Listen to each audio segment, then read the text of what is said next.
You are up, Commissioner. Okay, Board of County Commissioners are back in session. Ask for a motion to go into BOE. Mr. Chair, I would move that we enter into the Board of Equalization. We have a motion. All in favor say aye. Aye. The Deputy Clerk will now swear in anyone who is going to participate in a 1 o'clock session. You solemnly swear that any testimony you're about to give shall be the truth, the whole truth, and nothing but the truth? Yes. Thank you. So this is a hearing of the Board of Equalization under Idaho Code 63-501. The Board of County Commissioners are required to convene as the BOE. We are here to determine market value under Idaho Code 63-205. All real, personal, and operating property subject to property taxation must be assessed annually at market value for assessment purposes as of 12:01 a.m. of the first day of January in the year in which such property taxes are levied. Furthermore, under Idaho Code 63-502, the function of the Board of Equalization shall be confined strictly to assuring that the market value for assessment purposes of property has been found by the assessor, and to the functions provided for in Chapter 6, Title 63 of Idaho Code relating to exemptions from taxation. It is hereby made the duty of the Board of Equalization to enforce and compel a proper classification and assessment of all property required under the provisions of this title to be entered on the property rolls, and in so doing, the Board of Equalization shall examine the rolls and shall raise or cause to be raised or lower or cause to be lowered the assessment of any property which in the judgment of the Board has not been properly assessed.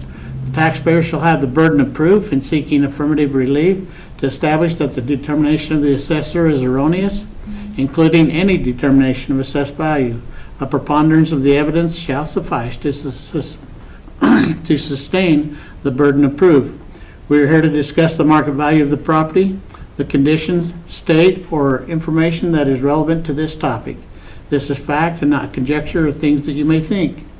We're not here to discuss taxes, past grievances, policy, personnel, or personal income, or other issues. If you do not stick to the discussion as requested, your time will be reclaimed. So you're going to be given 3 minutes as the appellant. The white light will come on.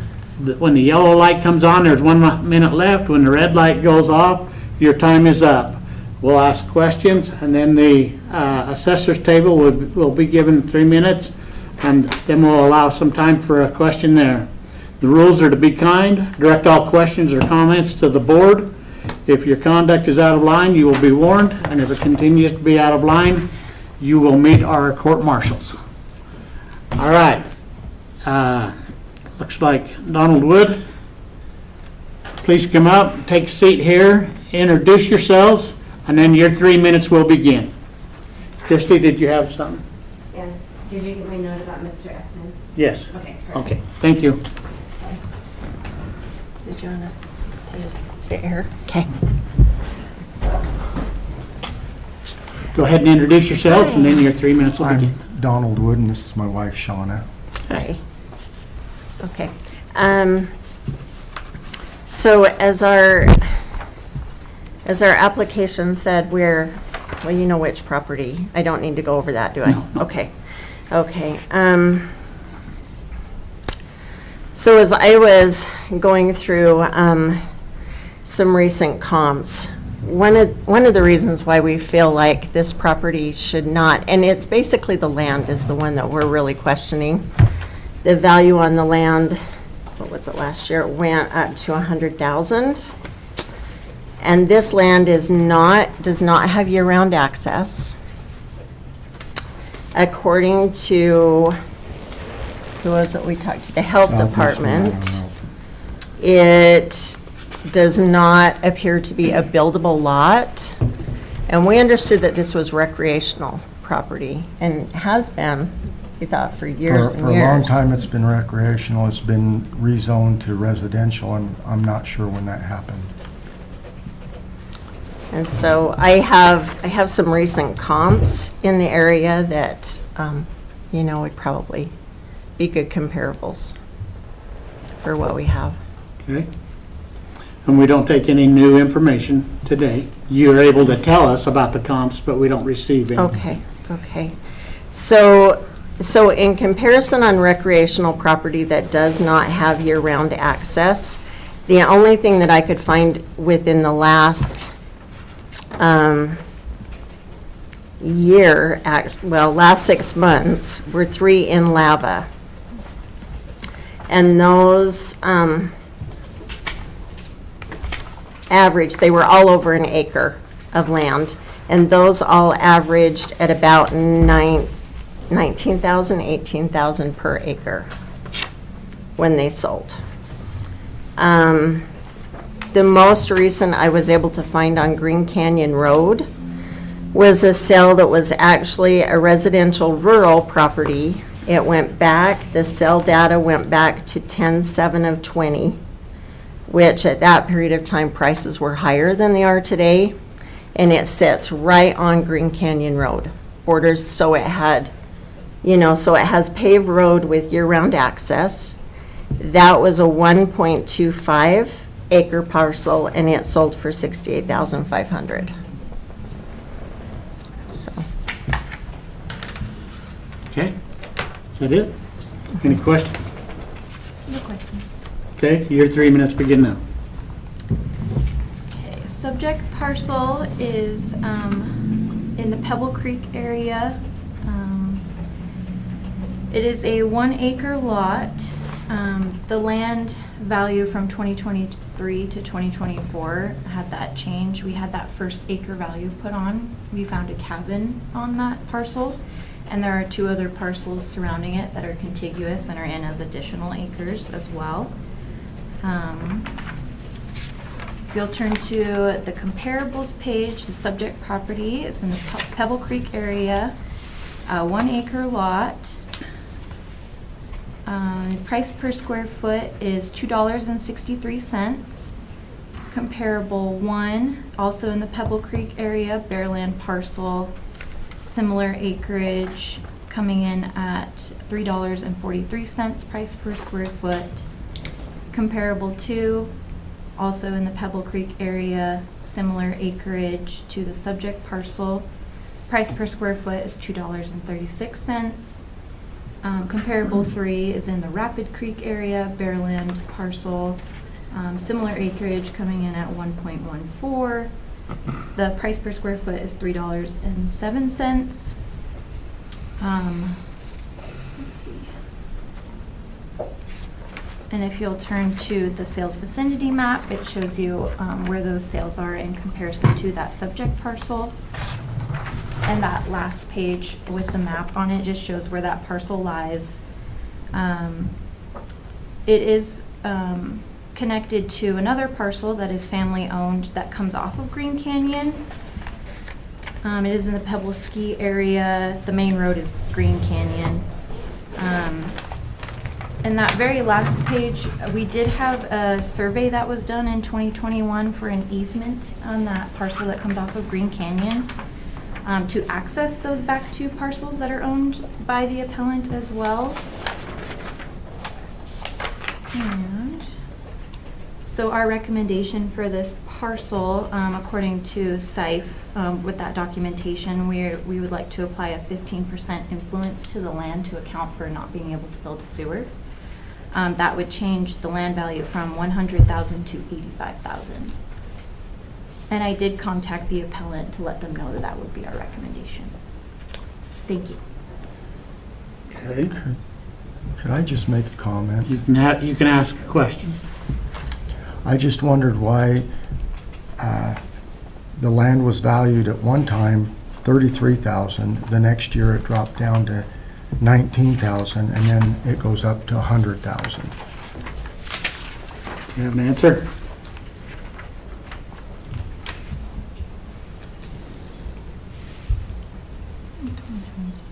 You said you added a 1 acre home site, is that Yes. why? Yeah, that's why it went from the 2023 to 2024, that jump in the land. So it used to be in as additional acres because of the surrounding parcels that were contiguous. And then with the cabin, that 1 acre value was placed on that parcel because of the cabin on that specific parcel, the subject parcel. Okay.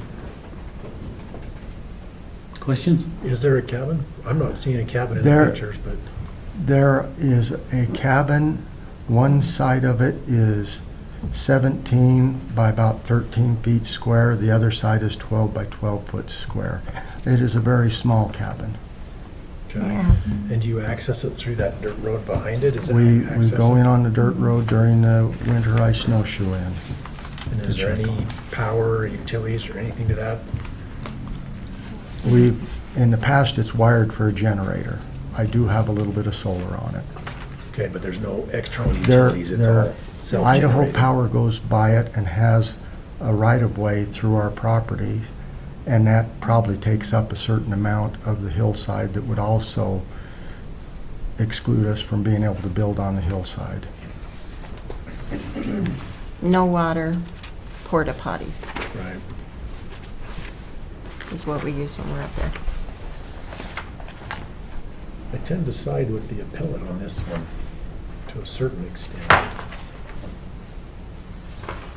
So I kind of think the right answer lies somewhere between the assessor's adjustment and the value that the appellate thinks it should be. My question was, we've talked about the first acre, and we always talk about the first acre and that being a home site. And we've been anywhere from 70,000 to 80,000 generally for that first acre. What do we have that first acre on That first acre is the 100,000. it? And But it's contiguous to. can I say something? Yeah. Okay. That first acre, what we have found, and this is based off of sales, that people will pay, let's say $80,000 for that very first acre, but they will not pay, if they buy a 2-acre parcel, 160. That Yeah. second acre goes down quite a bit. In order to be equitable, there's always that one first acre value, and then it goes down from there, and quite drastically. But I'm only showing 1 acre here, Right, total. right. And so They that have a first total acre, of 3 acres No. and 2.5. 2.5, Three parcels. 3 parcels. but we're only talking about 1 parcel here that's being appealed. Correct, correct. And so the But first acre is what I'm talking about, which is, there's only 1 acre. as an appraiser, that parcel is valuing, we're valuing it as if it were a 2.5 acre parcel. So as an appraiser, we are valuing it as if it was a 2.5 acre parcel. And that's how we get equity out there. We've got one owner who has 3 parcels Okay. that total 2.5 acres. We've got another one right next to him that has 1 parcel of 2.5 acres. In order to get those equitable, we have to value both as if they have 2.5. So a portion of the But that value. contradicts, to me, that contradicts what we've been saying all along in BOE, because we've been saying the first acre. So the other acres, the other 2 parcels Could be the first acre. Are additional. should, I don't see them anywhere in this packet. No, it's not. They're not. And so I can't talk about those parcels at all. So all I can value is the first parcel, and we valued all of that between 70,000 and 80,000. And so Yes. that's, Yes. Well, again, I go back and I understand where you're coming from, but I'm still gonna argue with you because I don't agree. And I look at the topography and where it has, have you physically inspected the cabin? They have a no trespassing sign, but there's another cabin right next to it that I have physically visited. So we were not What- able to go up to the cabin on subject property, but there's another parcel that's right next to it To the right. that I have physically inspected.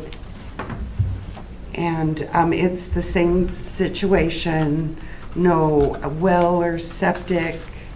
And it's right up there against forest, United States forest Is- land. So it is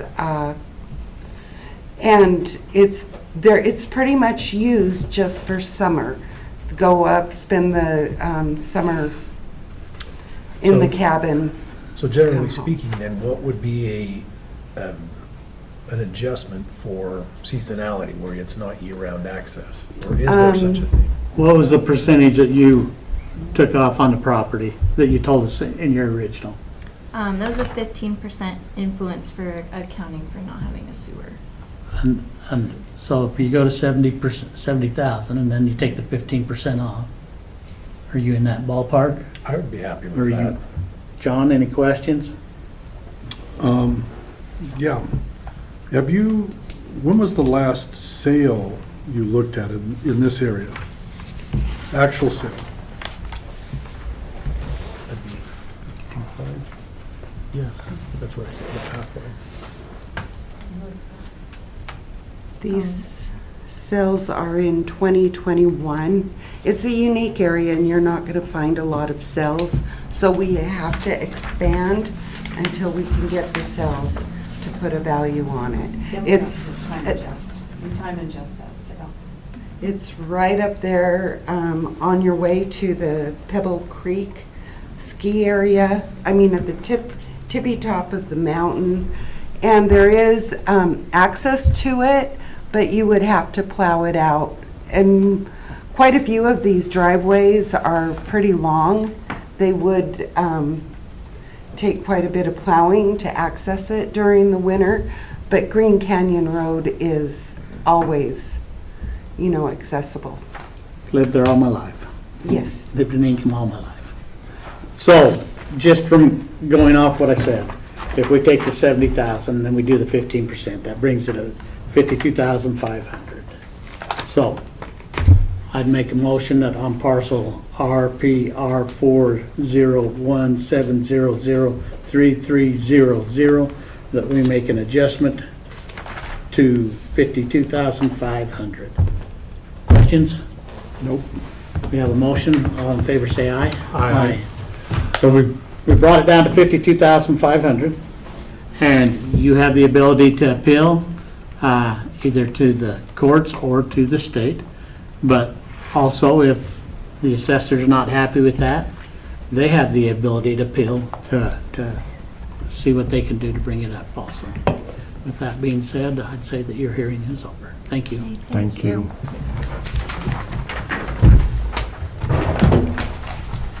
All right, that brings us to our administrative. Ekman?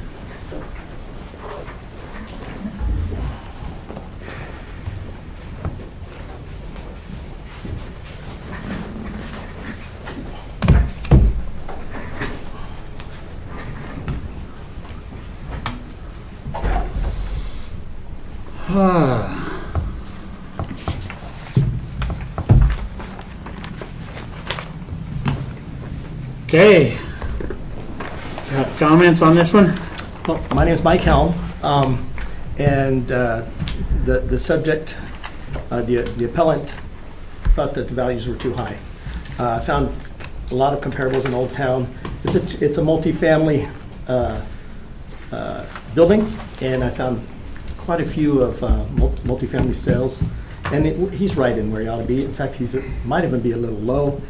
Upon review of the file, he's actually missing 450 on the comparables at the bottom of the notes, 482 square feet of basement finish where there is an apartment down at the bottom. But we've accounted for 3 apartments, but we never accounted for the square footage of that basement. So we feel that we should, that values that we put in there should be upheld for this year. Any questions? No. John? Nope. A motion? Mr. Chair, on, let's see, parcel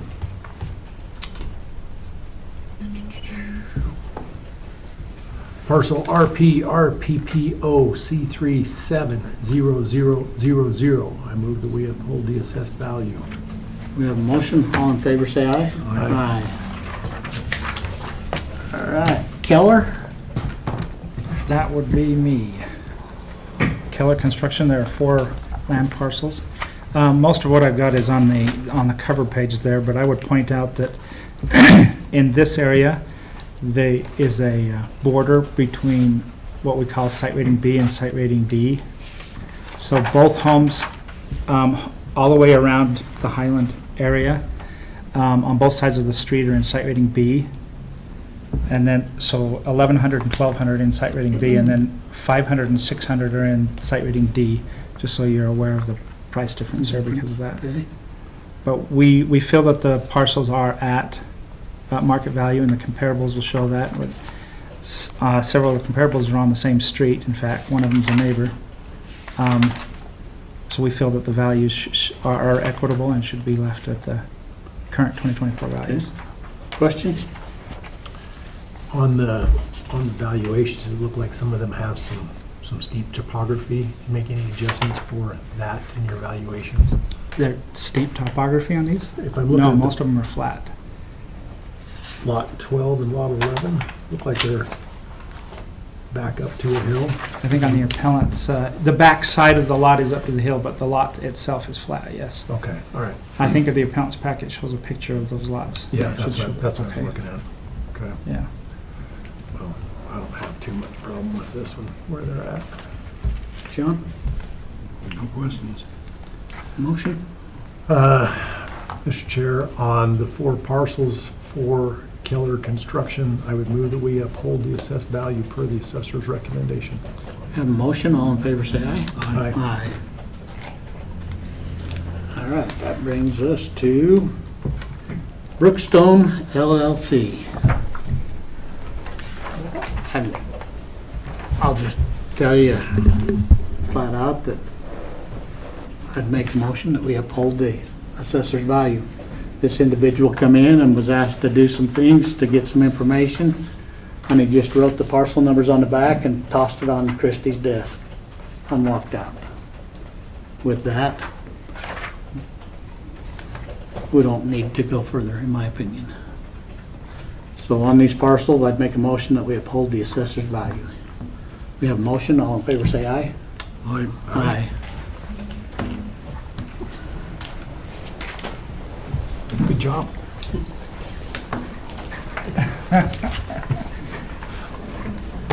When we do everything we can to try to help people and they treat an employee like that, I don't support it. All right, that brings us to Citizen Press. And we're happy to answer any questions on it. Essentially, it was converted for this year, and we found it to be undervalued, so it came up quite dramatically, which is what the neighboring parcel did last year when it was converted, also owned by the appellant. Well, and that's looking at this sheet. 1, 2, 3, 4, 5, 6 years that it hasn't changed, basically. I mean, a lot of things have happened in 6 years in our area. Yeah. Yeah, so. Mr. Chair, on parcel RPPOC 186000, I move to uphold the assessed value. We have a motion, all in favor say aye. Aye. All right, that gives you time to talk about the Harkness. All right, so after our meeting last week, we went and took a look at what our general rates looking like for assessed value for salons across the county. Certainly in South County, but as we looked at the county as a whole, it appears that the Harkness's Salon and Spa is by far the nicest salon and spa in the county, so it's always going to make them kind of stick out because they are the nicest facility. One of the pieces, though, that may buffer that in the future is if we're able to get some of that income and expense information. If we're able to see that, yes, you may have the nicest spa in the county, but you're not able to compete as far as business with the higher traffic flows because one of the higher ones was out in Chubbuck. So then I took a look at what is the rate that these spaces are being assessed at, and it's a pretty wide range when you consider different ages, different conditions, different amenities. But it ranged from about $85 on the low end to $225 on the high end. That high end one is out in Chubbuck. It's a med spa. They've got a lot more traffic than the subject property. So when we saw the subject property coming in at about, I believe it was $156 a square foot for the spa side. Say with the information we have, it seems that it's at least in reason. And that was actually the 2024 value for the spa portion was a small drop over the 2023 value. This year it was at 527,000. Last year that same percentage was 538,000. So it came down a bit, and as we look, you know, we realize it's one of those things that some of these nicer, higher-end properties are going to continue to be difficult to compare to their peers when they stand out. That's one of those ones where I feel his pain, because I hate to see him penalized for doing what he's done, because he's certainly changed that whole area with what he's doing, but at the same time, you make those changes, it does become more valuable, so. Okay. Well, with the adjustment that we did for the pharmacy and this, and I'll just tell you that I have a daughter-in-law that does hair, and a person will travel wherever they want or need to get their hair done. I mean, that was one of the biggest things we heard. I do. Well, Yeah. but that was one of the biggest things that we heard during COVID was because salons weren't included as essential. No, they were essential. Yeah. And anyway, so. Well, thank you for going and looking, as we asked, and so, we didn't move on that one, did we? Okay. Okay, Mr. Chair, I'd move that we exit the Board of Equalization. Well, do you want to make a motion on the Harkness? So the motion would be just to let it stand. as it Uphold was. the adjustments per, Yeah, so do you need the parcel number on that? I can hear. Okay. Do you want the total? Yeah. The total was $1,164,892. Do you want to split out? Do you want the improvement land? Okay, land was 52,390. Improvements were 1,112,502. Mr. Chair, I'd move that we uphold the value as indicated by the assessor. we have a motion. All in favor, say aye. Aye. Aye. Now you can make your other motion. And then I would move that we exit the Board of Equalization. We have a motion. All in favor, say aye. Aye.